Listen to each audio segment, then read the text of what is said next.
All right, welcome to episode 40 of the More Doors podcast. We are turning 40 today, and we could not be more excited to mark this special occasion with an investor profile of the last remaining partner we haven't done one with, Mr. Matt Buchalski. We're going to get started right now.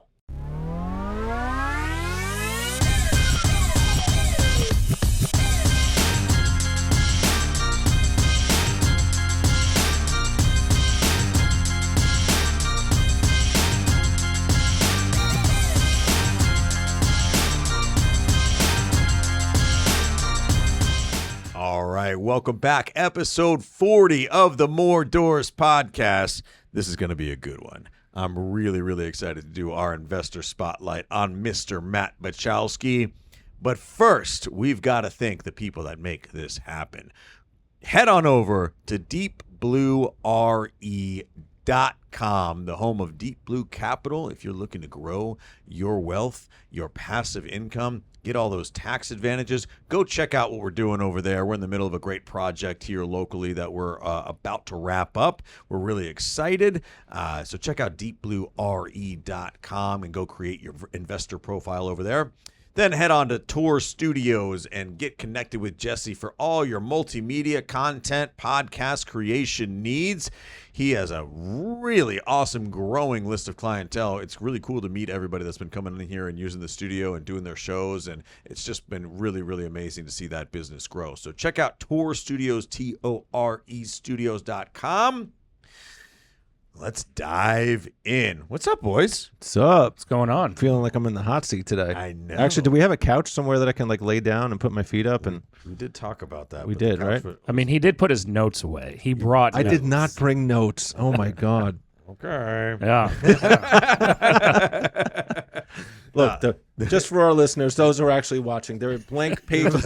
These are blank pages that were on the table, and I'm getting my balls broken about them. He knows his story. He doesn't need notes. This is a fun one. The first two, we had a blast. Yeah, we had a blast in the first two. I like your story, and we're just going to dive into it. I love your story because Matt has just an awesome journey. It's also kind of like, it mirrors a lot of like entrepreneurial 90s movies in my mind in a lot of ways. And it's very New York, which I love as well. So I don't let's just treat it like a normal guest. Who is Matt? Tell us a little bit about your journey, and then we'll get really more specific. But take us back as far as you want. Okay. And then let's just dive into who is Matt and how did he get here today? Word. So my name is Matt Buchalski. I am 45, father of two, engaged to Vanessa, who was on the show with Heather and Lady a few months ago, and she's got a lovely little girl. So we are collectively a family of 5.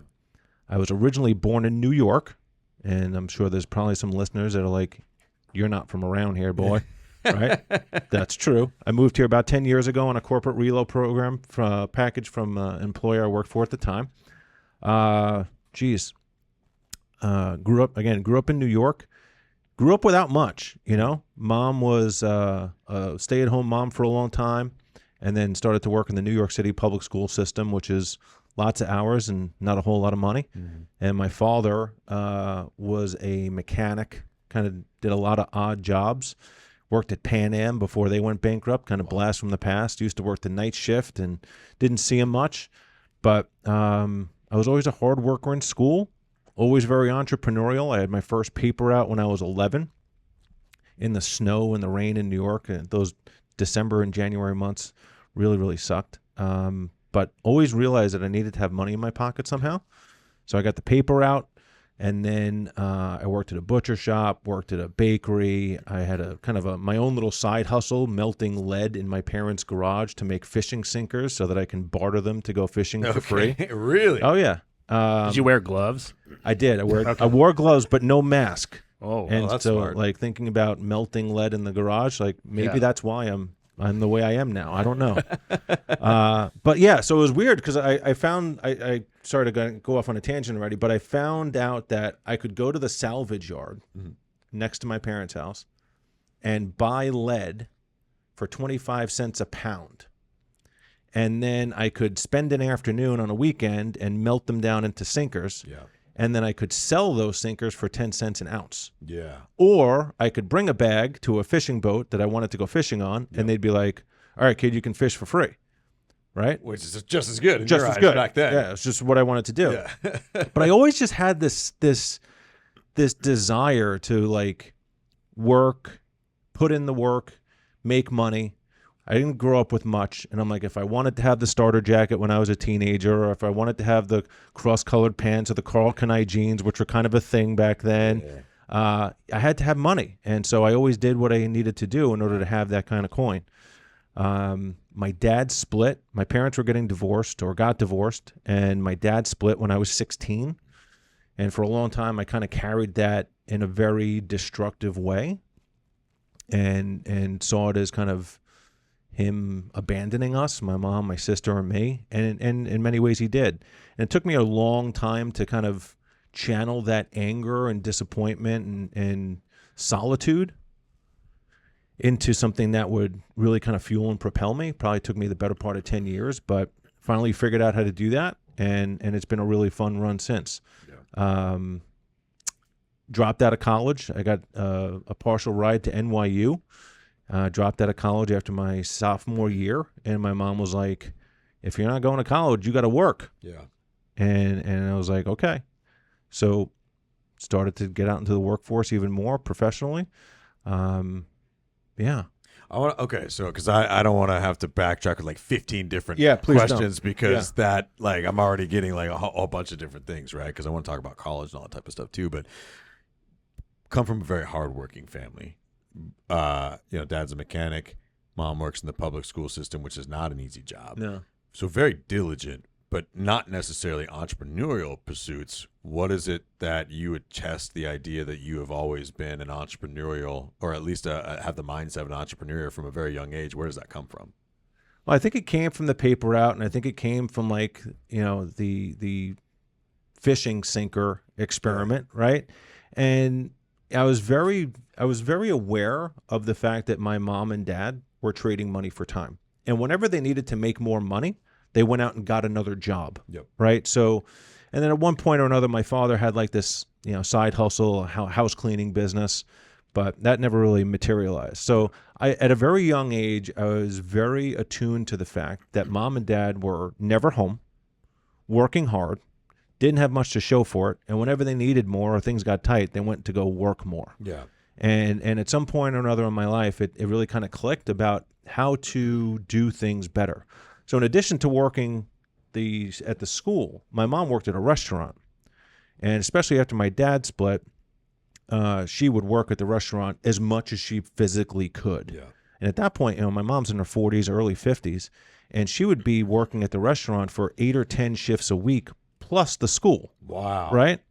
And so I definitely learned my work ethic from her. It didn't matter what she had to do to keep the roof over our heads and food on the table and the cable TV going while she was working.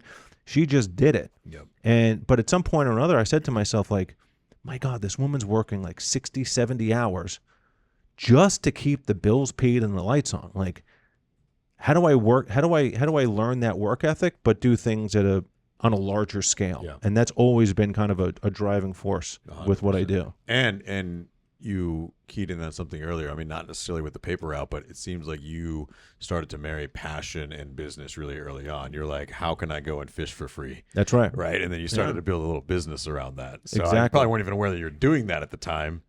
But from a very young age, you're like, how do I do the things that I like and make money at them? That's right. That's right. Exactly. You're learning how to play the game.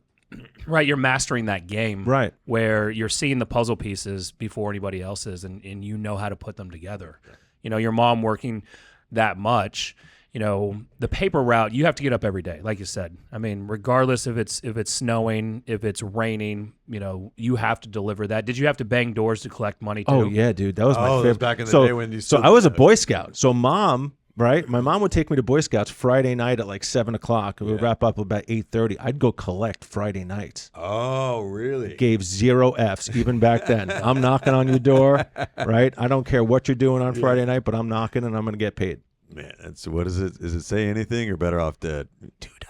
Yeah, give me my $3.15. Yeah. The Daily News was $3.15 for the week back then. Give me my $3.15. Yeah. So you go to NYU on a partial. What was your degree plan at that time? It was going to be in finance. Finance. So let me backtrack just one step here. So my senior year of high school, this is the spring semester, I was in economics.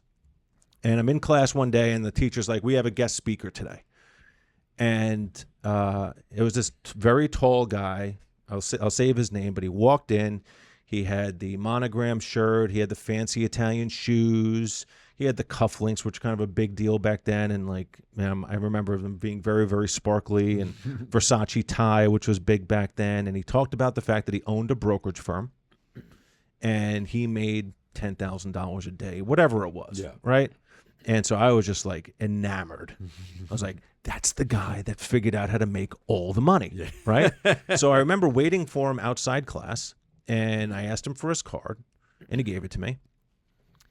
And I called him every day for a month after that, trying to get a job.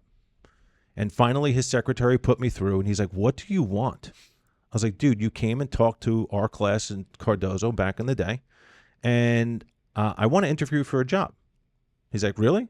I said, yeah. He's like, okay, come in next week. So I went in, interviewed, got the job. And a week after I graduated high school, I started making 300 cold calls a day at some of the brokerage firms that they end up making movies about. Yeah. Right. It was amazing at the time to be 17 around guys that were making all kinds of money and driving fancy cars and going out to lunch and blowing all kinds of money and going out on weekends and just big dog style. Yeah. And I was like, holy shit, this is awesome. And so I tried to multitask when I started NYU in the fall.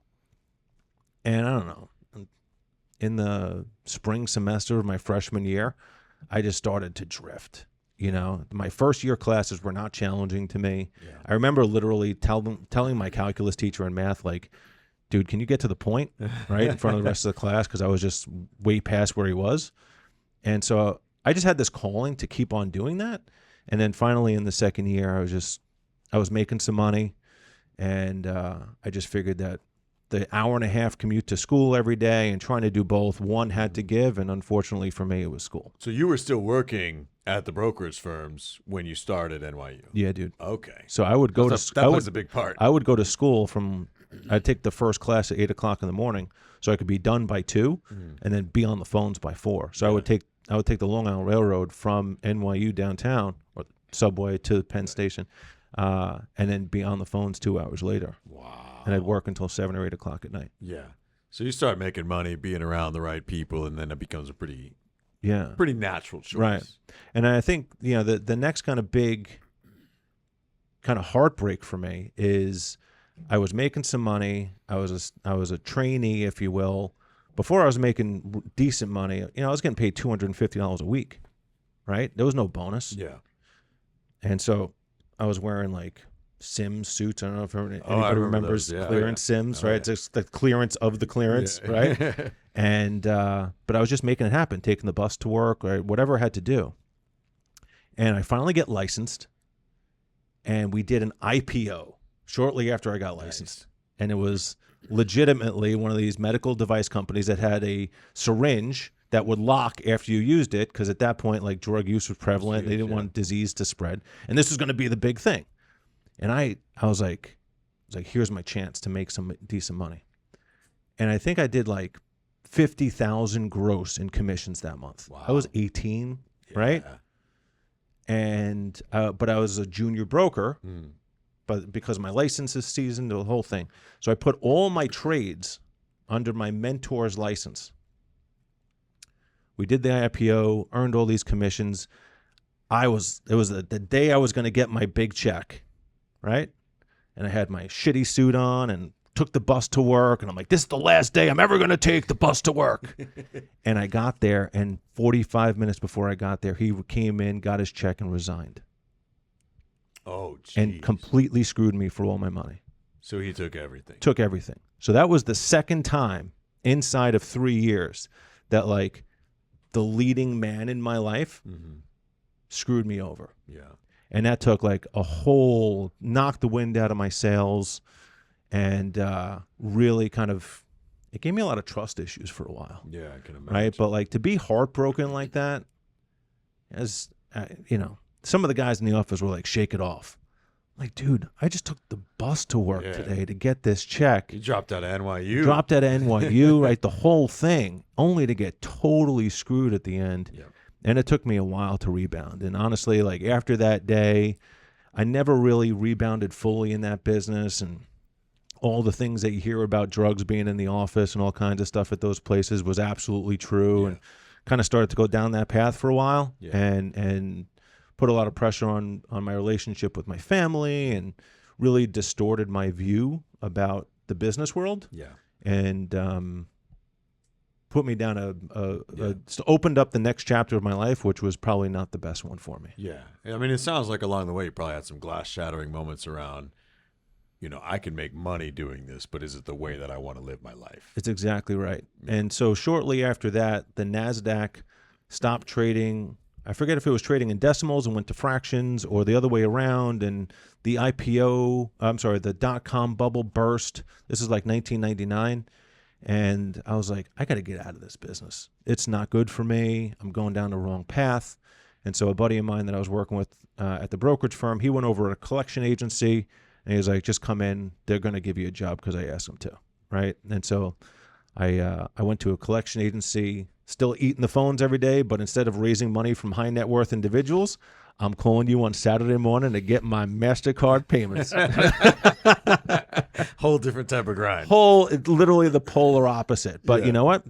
Going back to work ethic, it took me zero time to very quickly rise to the top of that place. And about 18 months in, they gave me my first leadership opportunity. And that was a very challenging time in my life. Not just because of everything that I had gone through and kind of still some of that pain that I was holding on to, but you ever see the people that work at a collection agency? Right? I can only imagine. No disrespect, but back then I had like people on work release on my team. Right? And I had to meet with their parole officers once a week, and who was doing all kinds of stuff before they got to work, and who didn't go home the night before, and the whole thing. And it was just a very, very challenging but very interesting experience. Sure. So how long did you spend at the collection agency?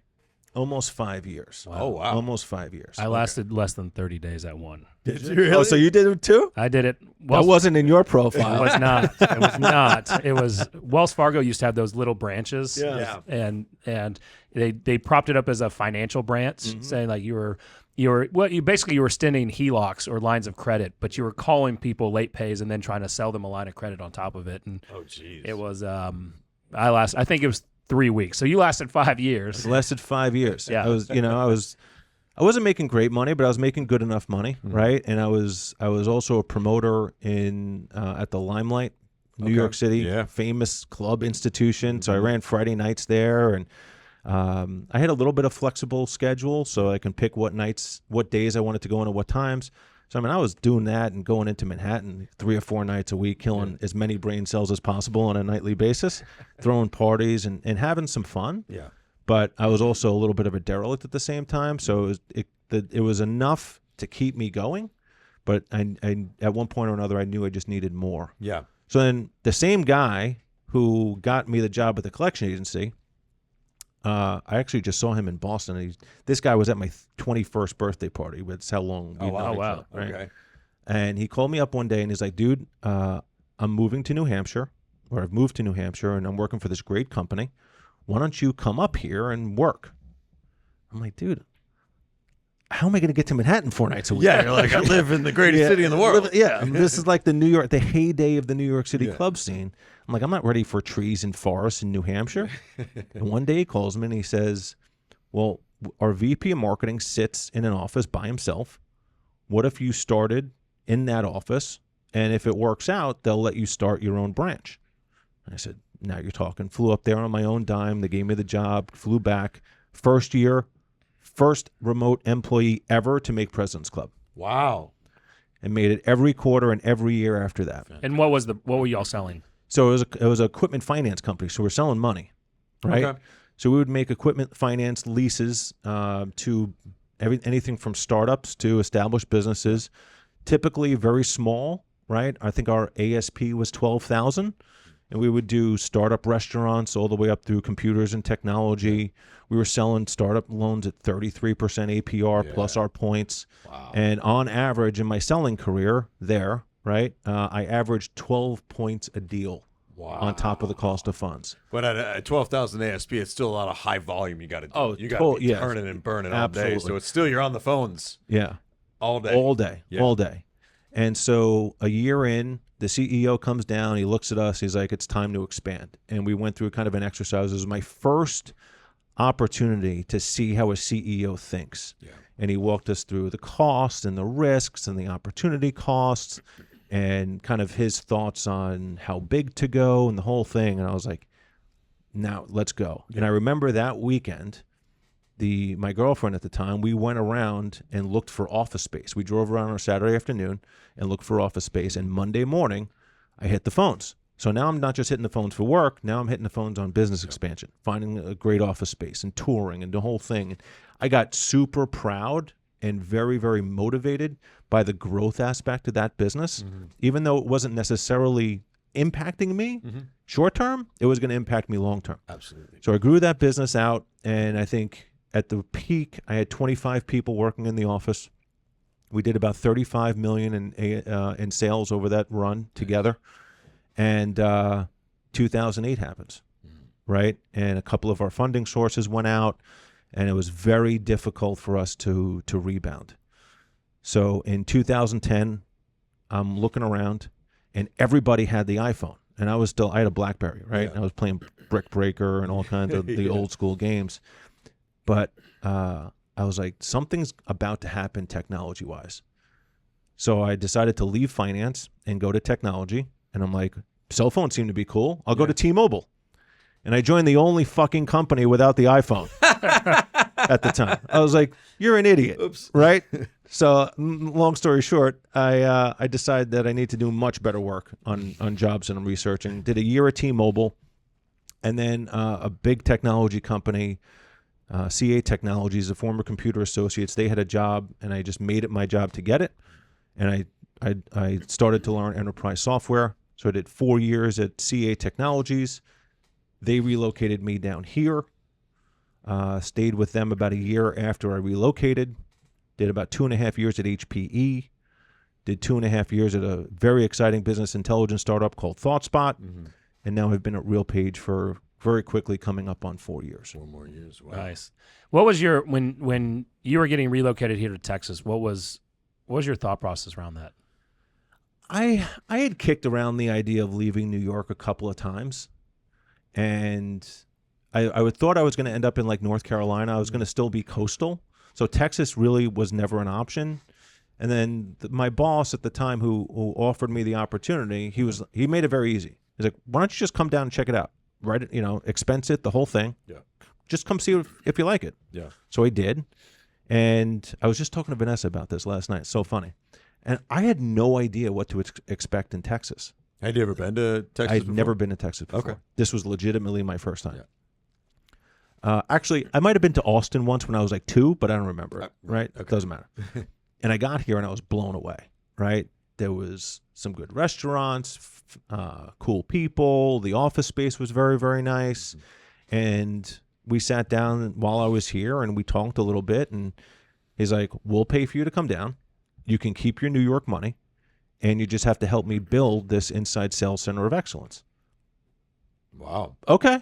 So your cost of living is going to go down. Cost of living went down. I got twice as much house, Yeah. square footage wise, on more land, dollar for dollar, than what I sold in New York for. Saved on taxes, lower cost of living. And it was just different. When I was working at T-Mobile, I would take an hour-plus train ride from my house into the city and then have to take 2 subways and walk each way. I was spending 3.5 to 4 hours a day commuting. Yeah. Like, that's no way to live. And I'm like, there's got to be a better way. Yeah. And I thought that Texas was going to be that way, and for sure enough, it has. Like, I think my move to Texas, for many, many reasons, we can talk about some of, was the best thing I ever did. Yeah. ever. That's awesome, man. And I mean that. Like, it's not just because you guys are here, Yeah. but I legit, when I go back to New York, I have a pizza, I see my friends, and I'm like, it's time to go home. Yeah. You know? So you're at RealPage for the last 4 years, doing really well there. Yeah. What's kind of moved you into that? What got you into the real estate space, right? The investment space, and did you look at anything else before diving into this field? No. I used to put together these annual fishing trips with my buddies, very much like Gib was talking about, and we would charter this beautiful boat, and we'd go out for 2 days, and we'd go tuna fishing. And one of the guys that was always on the trip, his name's Pete Muratori. He's definitely the reason I got into this business. Pete's very sick right now, so my thoughts are with you, Pete. But we were on a fishing trip, and I said, Pete, I want to ask you some questions. So I grabbed the 6-pack, I sat down next to the boat, and we started to kick it. And he didn't drink, so I drank the whole 6-pack and asked a bunch of questions. And he told me everything about it, where he invests, what he likes to buy, why he does what he does, how he does it, who he knows. And I think at that point he had, 40 or 50 single-family houses out on the east end of Long Island. And he said, at the end of the trip, he said, if you want to get involved, here's Mark's number. So I called Mark the next day. He was his realtor. And Mark's like, I don't have anything for you right now, but here's what it looks like. Here's what I'm going to keep an eye out for. And I'll call you when I got something. And a few months later, he called me. And I was down here at the time. So I sent my mom out to look at it, and she was all excited, and so I bought it. That was my first single family in April of 2016, and it printed money. And then 90 days later, I bought my second one. And then a few months after that, I found my first multifamily, and that's where I teamed up with Mike. And it's just been this steady snowball of activity. And, there was a whole lot of stuff going on with me personally at the time, but I really kind of realized the law of attraction. And when I think about my real estate journey in the last 8 years, every time I've bought one deal, I've bought a second one inside of a few months, because you put so much good stuff out into the ether that it all starts to come back to you. Yeah. And, my real estate journey in the last 8 years has been a ton of fun. Yeah. It still is. It still is. And your trajectory has been, exactly what you just said, right? Your trajectory, as I've known it, has been forward momentum, very few lulls, continuous growth. A lot of people get past, that first or second or third deal, and there's an emotional exhaustion that sometimes creeps in. Yeah. You've always been very forward driven. But you're also a guy who pours himself into whatever it is that he's doing. And so when you started your real estate journey, you still have a W-2 now. How did you go about the education process on an ongoing basis to really go, here's the next level and the next level, the next thing I want to learn, while you're pouring yourself full time into making President's Club every year, into being elite at what you do? How did that look from a time standpoint? Another awesome meatball segue. Thank you. So shortly after I looked at his notes. There was no notes. So shortly after I moved to Texas, I remember getting kicked in the balls at a business review. So I moved here in August of 2014. I was in a business review in early October, and we were in a very, very tedious position from the growth stage of my team. And I was in a bunch of business reviews, got the shit kicked out of me that day. And I remember a guy named Matt Thomas pulled me to the side, and he says, don't take it personal. It's just some things got to improve. And at that point, I was over 300 pounds. I was having trouble going up the stairs to put my kids to sleep, and I was just not feeling like I could be successful. Mm-hmm. And so I started to listen to podcasts, and I listened to a lot of motivational stuff. I cleaned up how much I drank and how I ate and the whole thing. So I kind of evolved into the person that I thought I needed to be in order to be able of delivering more for myself and my family. Yep. So I lost almost 100 pounds. And at one point I was like, I'm listening to all this motivational stuff. I'm pretty fucking motivated. What are you going to do with it? Yeah. Right? So I found Bigger Pockets. Yeah. And I started to listen to Bigger Pockets every day that I was at the gym. And I literally started to go to the gym more, so I'd have quiet time to listen to more podcasts. And I was at the gym 6 or 7 days a week. Mm-hmm. And so I'm listening to Bigger Pockets. Then Pete introduces me to his guy. And I'm still listening to some of the motivational stuff. And I remember being very much into like Tim Ferriss and Lewis Howes. And they would get very, very scientific about how to be a better person. Yeah. And Tim's podcast is great because he literally talks to the best of the best in every field. Yep. So you're learning from the elite. And I started to incorporate some of that stuff, meditation. So I really grew into the person that I felt I needed to be in order to rise to the occasion and continue down the road, if you will. 100%. I don't know if that answers your question. No, it really does. It's something that we, I think Nick and I, we all run sales teams. And I think one of the things that we focus on a lot is, to try and get to where you're going. We do a lot of goal setting. We do a lot of future self, a lot of vision casting and things like that. And I think one of the things that's really important for me to focus on with my people is not just what are the activities you're going to do every single day. And, you have this goal in the future. I got to do this, this, and this. It's who are you becoming along the way to get there? And I know those sound very similar, but if you try to wake up with the mindset of who do I need to become to get to where I'm going, you start focusing so much more on that than the grind, the job, the activities, all that type of stuff. All that stuff is a natural part of what you have to do, but who are you becoming? And that's what it sounds like, you focused on a lot, was who you were going to become to start to get to where you wanted to go. Totally. And there's, you probably do a whole show on just this, but like you start to realize I had some very significant moments as a leader where I could stand over my people's desks and tell them to make more phone calls to generate more sales, right? Or I could be a different kind of leader and really train and empower the team to be the best version of themselves. I can still be tough with 2 Fs, and I'm not going to sugarcoat that, right? But there's a lot of love that comes out way before the sandpaper. Yep. And I really try and pour that into the team. And that was probably the single biggest leadership change that I made in myself. And that it didn't just impact me at work, it impacted me at home, right? So between losing a lot of weight, finding all this energy, learning more, diversifying the types of content I was consuming and starting to take action, it became real. And then I found reading again. And like last year, in 12 months, I consumed 30 days worth of books. Wow. Right? Yeah. Just every day.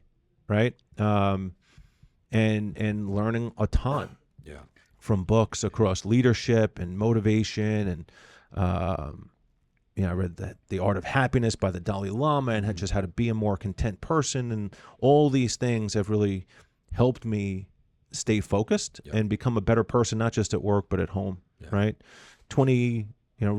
Shortly after I moved to Texas, I realized that my marriage was in trouble, right? And I was traveling a lot. I think we talked about this during your show. So I really throttled back on the travel at the position I had and focused on the family. I also focused on my role in the dysfunction of our family and realized that, maybe I wasn't perfect, but I was hanging on to the image of a marriage that was doomed. And so I went to Tony Robbins back in 2019, which is where I met Brian Mayoral, who was on the show, right? And really shed those limiting beliefs. I carried around 3 limiting beliefs that were absolutely damaging. One is that if I got divorced, my kids were going to hate me. 2, if I got divorced, I wasn't going to be handsome enough for women to find me attractive, and that I was going to be considered damaged goods, right? And 3, that because I didn't have a college degree, I was never going to be as successful as I really wanted to be because people were going to judge me because I didn't have a piece of paper on the wall. And I kind of shed those 3 when I was there. And in the almost 5 years since, you can look at the fact that I moved on from my marriage. My kids are healthy and happy and, in a much better place. Although, I think we still have some opportunities to get better there. My real estate business has gone through the roof. My work trajectory has gone nothing but higher. And, I've fallen in love with Vanessa and now we're talking about we are getting married in June of next year. Let's edit that part out. They're still talking about it. It's booked. You guys just haven't gotten the message yet. That's awesome. Just send me the invite. So you're gonna say yes this time. Yes. Lady, my wife, went to UPW last November. It's amazing how when you really come with an open heart and open mind, very similar trajectory. Yeah. It's not an overnight thing. She came back very, very motivated and very, very with a lot of different perspectives. We still work at it every day, though. Yeah. But the way that she shows up in the areas of our lives that we really want to focus on is night and day. Yeah. It's incredible what pouring yourself into the right communities can do for you, even when you have some really difficult decisions to make in your life. Yep. Yeah. And I had heard something in life that really came together at that event, and it's like sometimes the only person you can really trust is a perfect stranger. Like, to be objective. Exactly. Yeah. Sometimes you're only going to get the truth you need to hear from someone that doesn't know all the background details and can make a completely emotionless, untainted opinion on what you're going through. And I found that there. And it didn't happen right away, but I remember a few months after UPW, I was having a terrible day at home, terrible day. And so I called Brian, and I left him a very long-winded message about what was going on. And he called me back a few hours later, and I didn't take the call. I didn't take the call because the timing wasn't right. Yeah. But I also knew what he was going to say. And what he was going to say was, if you're in that much pain, you have to make a change, right? You just have to. And so I listened to the voicemail the next day, and that's exactly what he said, right? And so it kind of recalibrated me and let me know that the inner voice was actually accurate and was actually working. And, you know, a few months later, I filed for divorce and kind of accelerated that whole thing. Yeah.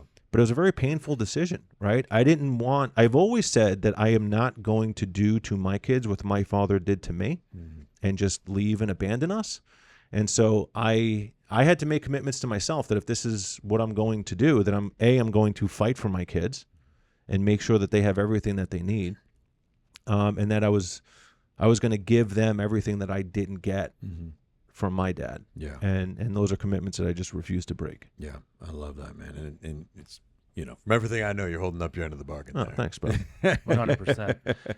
There's something that if we look at even just that little piece, but if we go back to it was 2016 when you got that business review, right? Yeah. 2014. 2014. Yeah. And then you started to make the decision to lose weight, to listen to podcasts, to get into more of a motivational mindset. But a lot of people can do that, and they become very knowledgeable in something because that's what they consume, but they don't take action out of fear. Yeah.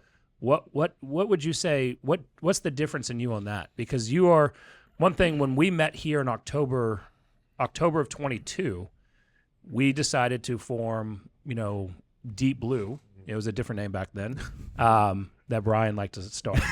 You agreed with it. Whoa! Neither one of you listened to me. Just saying. That's right. But within 2 months, we were under contract. Yeah. Actually, a month. Mm-hmm. And so the action taker is there in you. So where a lot of people wouldn't do it just out of fear alone. Yeah. Fear of the unknown, right? What's the difference with you on that? Some people confuse fear as an emotion with fear of the unknown. And I think there's two very, very distinct things there. Typically, fear as the emotion is fear of the unknown in disguise. So what I like to do is whenever I'm afraid of something or whenever I am unsure about something, I try and get very, very diagnostic about why am I unsure of something. And so the first property I bought in New York, I'm like, I live in Texas. This property is in New York. How am I going to manage it? Well, I have Pete, who is the greatest guy ever. I have the realtor, Mark, who could manage it for me if I needed it to be managed. My best man from my first wedding lived a half an hour away, and my mom lived an hour away. So if the worst case scenario ever happened, I have 4 different people to call to jump in. So let's take that off the table. How am I going to collect rent at a property that's 1,500 miles away? Well, they're on Section 8, and it's guaranteed payment into my bank account on the 1st of every month. So I don't have to worry about that. So literally the only thing I had to do was field calls when something broke and then find the right person to fix it. So you just eliminate the things to be scared about. And everything that I do now, I'm like, why am I tense about this? What are our barriers to success? And how do we start eliminating those variables through very rational, very tangible actions? Yeah. Huge. And so I think that's the biggest thing that keeps people from graduating from single to multifamily, actually, is those fears get magnified, which is really funny because once you get into the multifamily space, it's actually because of the economies of scale, you could put yourself in a position where there's fewer unknowns and fewer decisions to make and fewer moving pieces a lot of times than if you started to build a big single family portfolio. Right. But how did that sort of that idea of working through those fears and really identifying them, how did that help propel you from where you were, bought your first few investments, and now we're going to go bigger, we're going to get into multifamily? How did those fears change, and then how did that thought process work? So after doing 2 deals inside of 90 days, right, I lost the edge about, not the desire, but just like you start to get a little bit of muscle memory after you start to do 1 or 2, right? And my whole thing was, once I acquire these properties, let's rehab them as quickly as possible. And they were Section 8 tenants, so it didn't have to be fancy, right? So do that quickly, get a tenant in there, and then literally 2 things needed to happen for me to be psychologically ready to move on to the next one. I needed to make sure that my ACH payment from Section 8 made it to my bank account. Yeah. And that my mortgage payment was set on auto pay. Okay. And once those 2 things happened, I was done. Felt on to the next one. Yeah. On to the next one. Yeah. Right? Again, very tangible, very actionable, very measurable things. Yep. And so, I don't know, a few months after the property, the second one that I bought down here in Garland, I saw a multifamily, an 8-unit in Arlington. And I was working with a realtor, this lady who sold me the one in Garland, and I made a blind offer on it. Okay. Got declined. They called back a few weeks later and said he dropped out. He lost his earnest money. Do you want it? And I went to go finally look at it, and it was in worse shape than I thought.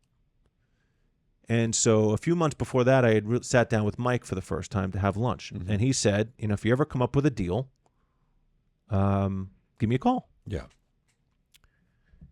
And so right around this whole time, I listened to an episode of Bigger Pockets, and I remember Brandon saying 50% of a deal is better than 100% of no deal. I could have done that Arlington deal by myself, but it would have taken every dime that I had. And I didn't want to be under the stress of having my life savings into that deal, and God forbid something goes wrong, and I lose the house and the kids and kind of all those commitments that we were talking about before. So I called Mike and said, hey, this deal just came back to me. Do you want it? Do you want to partner with me? He said yes. And so we spent 2 weeks going back and forth on this thing until midnight every night. It was like our first time we ever underwrote a deal together. He built the model from scratch, the whole thing. And it just seemed very natural. And so we bought it and we cut our teeth on it. And after that deal, we did a couple of other single family deals, but we kept coming back to the fact that we're not going to scale doing single families and that we should focus on multifamily. Yeah, 100%. And that was in 2017. We acquired 2 more single family townhouses that year. We did a flip. And then 2018, we did a couple of things, but I really started to feel like my marriage was on the rocks. And I didn't want, knowing that Texas is a community state, I didn't want to really go out and buy anything, knowing that I probably was only going to get half of my efforts back. That's fair. And so I don't think we bought anything in 2019. Okay. But within 90 days of my mediation settlement being signed, we bought 2 properties. There you go. Literally within 90 days. Yeah. It was like the same pattern all over again. Yeah. When I take a step back, there's of all the units that I have and all the assets that I'm involved in now, like 3/4 of them happened within 90 days of each other. Yeah. It's an amazing pattern. And so somewhere in there, and I don't know exactly where you guys got involved in the Jake and Gino community. Yeah. Coaching has always been a big, you're obviously you're a perpetual learner. So what was the decision to get into that program based on, and then what did that do to your trajectory? The reason we got signed on, the reason we investigated any coaching program is because Mike and I were at odds on underwriting. Okay. We were just like constantly at each other's throats about who's right, who's wrong, how aggressive are we being? Are we being overly conservative, overly aggressive? And we're like, we got to put ourselves in a room of people that know this stuff. Yeah. And so we looked at 3 different coaching programs and ultimately decided on Jake and Gino because of they really moved without ego. Yeah. They were very, very family focused, and they both escaped their W-2. So Jake was a pharmaceutical sales rep, and Gino owned a restaurant in New York. Yep. And I was like, that's something that I want to do. And both of those guys did it. Yep. And they pride themselves on helping others do it. And so all that really resonated with me. They did it based on their real estate, not on their coaching program, which is huge as well. That's correct, right? Yep. So, Gino will be the first one to tell you they don't make a whole lot through their coaching program, right? I think their total, it's 200 or 250 people in the coaching program at any given point in time. They do it because of the fulfillment they get from helping others. And frankly, it's also given them some opportunities, right? I think when Gino was on the show, he talked about a couple of deals that they got looks at because of people in the community that it was either too big for them or wholesale deals or whatever. So I think that's really where a lot of the monetary ROI comes from. Yeah, that makes sense. So now we're here. I don't know what we're doing from here. I mean, I should say that. Don't say that. We definitely know what we're doing here. Yeah. No, I say I don't know where the path takes us from here, but I should say where you're at now, you have accomplished a lot, relationship-wise, personally, financially, work, all that stuff. What is it that motivates you every day and drives you forward, and where does your purpose lie now?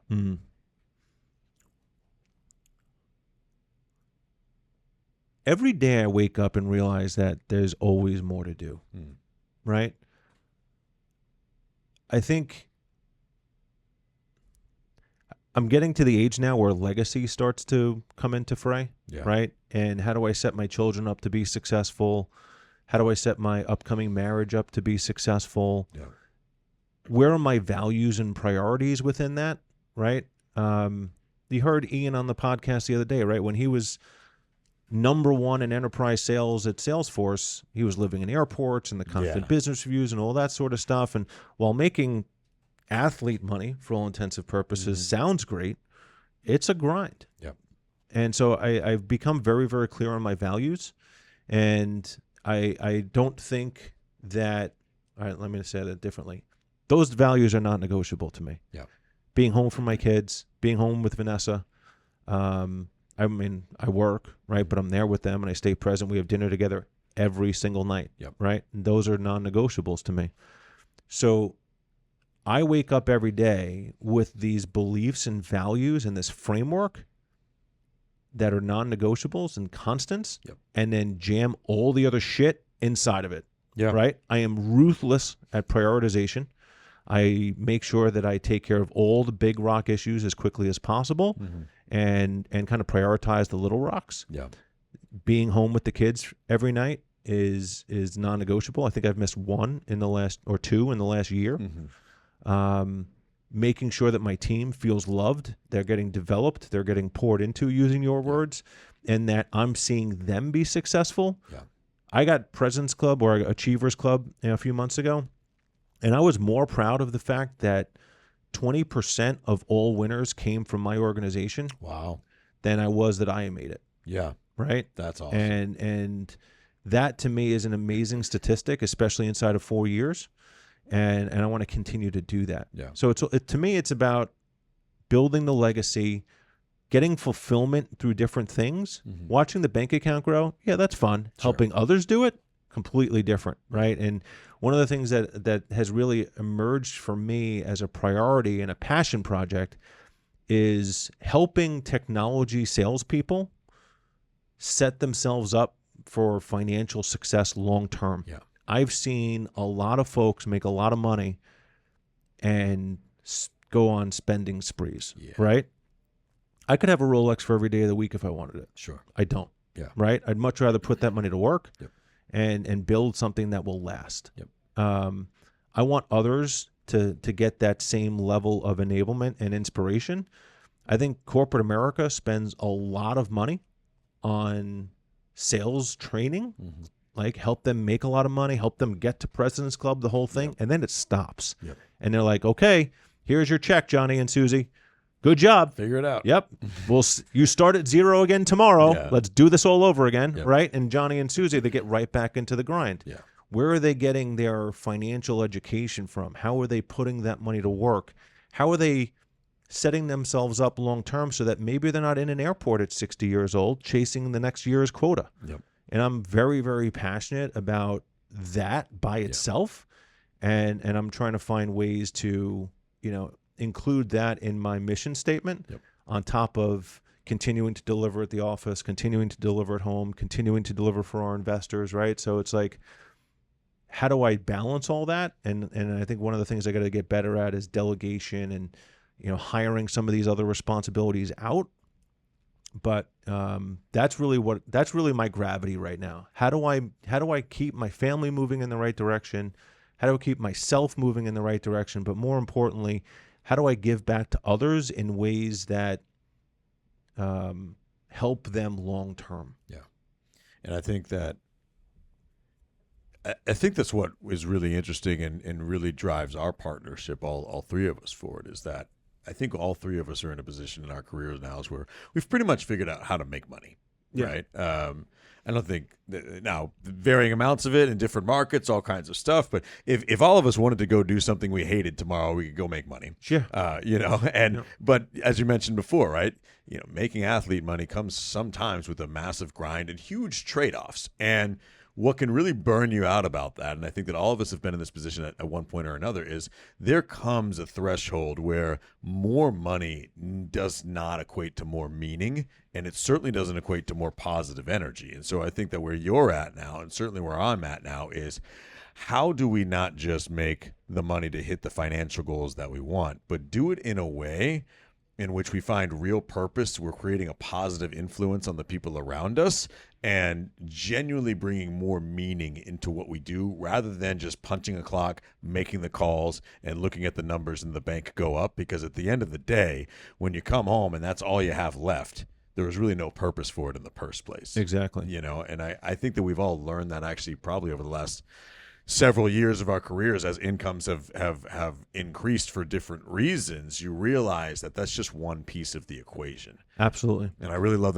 that's what we do in our partnership, is everything that we do only works if we're bringing value to others, our investment partners, even our vendors, things like that. We've created an ecosystem where it only works if it only works for everybody. Yep. Which is way different than individual contribution sales. Totally. Yeah. I think Ian hit this on last week's episode, right? He had to change his mindset away from what do I have to do to hit my number to what do I have to do to hit my customer. Yeah. And one of the things that I learned 10 years or so ago is my customer are the people on my team, right? Yes, I'm on the phone with actual customers every day. Sure. And one of the many reasons I love working at RealPage is that I get to talk to multifamily owners every day. All the time, yeah. Right? So I'm literally surrounded by multifamily almost 24 hours a day, and I'm hearing what they're going through. I forget where I was going with that, but it's so important to me to deliver an outcome, right? Both for the actual end users of our software and products, but if I treat my team just as good as my customer, if not better, they're going to in turn take care of their customers. They're going to end up hitting their goals, right? The right way, as opposed to just Johnny on the spot sales guy that's just going to call you every day until you say yes. When Nick said this on his episode, I'll never forget it, right? Money exchanges hands when problems are solved. And so that's one of the things I'm super passionate about at the office. Like I tell my team all the time, I don't need you to be a product expert. Yeah. I don't. right? We have people that are trained on that stuff. I need you to be a business problem identification expert, then ask some really good questions and bring the right people into the conversation, right? If you understand the problem and the problem hurts significantly enough, then they'll find budget. They'll find a way to do the deal. Yeah. And when we think about any outside of work, right, what is the problem that we're trying to solve? And I think one of the big things that I've evolved with is not getting stuck in a corner about, I can't do this, right? Question is, how do I do this, right? Who do I know that can help me with this? And when I find myself in a corner now about feeling overwhelmed, I ask myself, who do you know? How do you fix it? And why is it important? And you kind of find the energy to go do it, and you reach out to people that have had that experience before, and things become slightly less challenging. Yeah, 100%. And then those people, I mean, that just when you involve others in your success, you're contributing to theirs as well. And that, I mean, who knows where those relationships grow? It grows your ecosystem, and now you're creating this whole community of people that are, exchanging value at all times. That's how we never know exactly what the future is going to look like. But if we help others solve their problems, we solve our own through them. It seems that we all tend to grow and good things happen. That's exactly right. And so that's why I think, the business that we're building today is really important, because I want to help other people, I want to help other people build their legacy, right? My legacy is contingent on them being successful building theirs. I want to help folks kind of get out of the matrix, using the Tom Bilyeu term from Impact Theory, right? I think there's a lot of people out there, specifically quota-carrying salespeople. I mean, I've been in sales my entire career, but it's when you are focused on hitting a number every month, you become very, very myopic. Yes. Right? And it just turns into, let me get to my number by the end of the month. I'll worry about next month. Now it's the first day of the month. You're at zero. You're starting all over again. And it's a lot to shoulder. And I really want to help folks think long term. Don't go buy the Gucci belt and the Gucci sneakers and the flashy things, because Instagram is not real, right? Find that. The first property I ever built or I ever bought was a dump. Yeah. Honestly, right? It cost me $100,000, but I just sold it for $300,000. Nice. Right? And I was making very good cash flow, and it wasn't glamorous. I don't even think I ever put pictures of it on Instagram, right? And I wish more people did that, right? We're so concerned, especially some of the younger generation, is so concerned with what they see on TikTok and social media and Instagram and all this other stuff. Don't concern yourself with that. Find ways to invest your income, right? Amplify your income. Don't worry about who approves and who thinks it's too much. Just do you, right? And when you do you and you do you the right way, and you have the right math and the right understanding about it, they'll look at you in 10 years and say, man, look at him, look at her, right? And it's just because of the little actions that they took along the way. Bro, there is this, I'm going to butcher this. Maybe we could find it somewhere later on. I read this a while back, maybe a year ago, and it was a small study.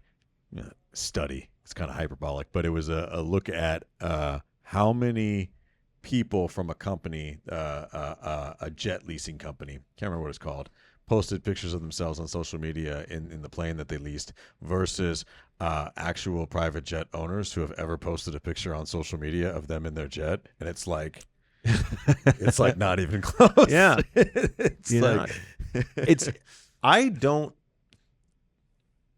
I don't necessarily see the need to prove myself to other people anymore. Right. And I think that's a big shift that I made at one point. Yeah. I mean, we will celebrate a deal that we close or getting something under contract, right? But you'll never catch me on Instagram with the dollar machine, right? Shooting it around or acting stupid. I see pictures of some of the bars in around the area, and there's people standing behind the bars throwing wads of singles behind the bar. Dude, who are you impressing? Right? Who are you? Oh, and by the way, you're at the bar throwing hundreds around on Tuesday. What about work the next day? Right? And I want more people to really embrace the fact that you have a job, you have a career, go maximize it. Don't take it for granted. Don't undercut it, especially in software sales, right? There is a ton of money to be made. Go make it as fast as possible and then go put it away and make it work for you. And whether it's multifamily or crypto or whatever it is that you're passionate about, go do as much of that as possible. Yep. Something that Jake and Gino said a long time ago: use your job to pay for your apartments and use your apartments to pay for your lifestyle. Yeah. Right. And I'll never forget that. I have it saved on my phone somewhere. Yeah. And I want more people to see that, because it's really, really important, and I want them to make better choices as a result. Yeah, 100%. You know, I've had countless conversations with early in career salespeople in the last couple of years about how do I get started in real estate, and how do I do this, and what would you do if you were me? And some of them have taken action, and some of them haven't, right? And I want more people to take action. Yeah. You know? Well, brother, you've taken a hell of a lot of action. I'm really glad that they moved you down here 10 years ago. It's been a huge blessing in my life, man. Oh, thanks, man. I really appreciate it. I value our friendship, man, our partnership, and it's been great learning from you and Nick, and being surrounded by you guys, and you know, we're doing this opportunity with Mike now, and it's just good. One of the things that I really like, dude, is bringing people together, right? When you bring people together, especially when you have very open, trusting conversations and relationships with them, it's very, very gratifying. Yeah. And I think, you know, you were just mentioning something about this, you know, yesterday or the day before, right? I mean, we all work extremely well together, and it's a blessing, right? When you can go into very tense and very stressful environments with people that you know will take a bullet for you and absolutely have your back, it becomes that much more enjoyable. Yeah. And at that point, it's not work; it's fun. It's fun. And one of the things I learned from Joe Polish's book, "What's in It for Them," is business relationships need to be ELF, right? Easy, lucrative, and fun. Yeah.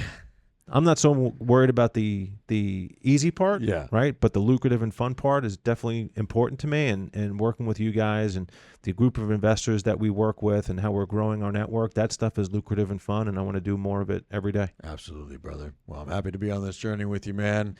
I'm excited to see where it takes us. I appreciate you bearing your soul for us a little bit. Of course, man. I'm looking forward to this. Yeah, 100%, I'm looking forward to man. this. Thanks for not making me feel like I'm in the hot seat. No, I thought it was really good. It's seamless. All right. Well, that was episode 40, right? Episode 40 of the More Doors podcast. Go flip it, switch it, rewind it, listen to Matt Buchalski's story all over again, because there's a lot of gold in there.